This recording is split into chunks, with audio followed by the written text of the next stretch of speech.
উদ্বেলিত উৎকণ্ঠিত। তিনি সার্বক্ষণিক এই ক্রিয়াকে এগিয়ে নেওয়ার জন্য, খেলাধুলাকে এগিয়ে নেওয়ার জন্য কাজ করে থাকেন। সেই ব্যক্তিত্ব ফারিয়ান ইউসুফ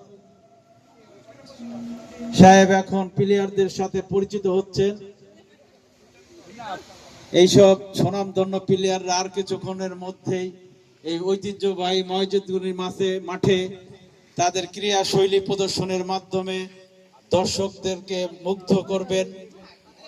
তবে সাবধান, সবাই অন্তত খেলো, কিন্তু পায়ের যেন ক্ষতি না হয়, এটা একটু খেয়াল রাখতে হবে।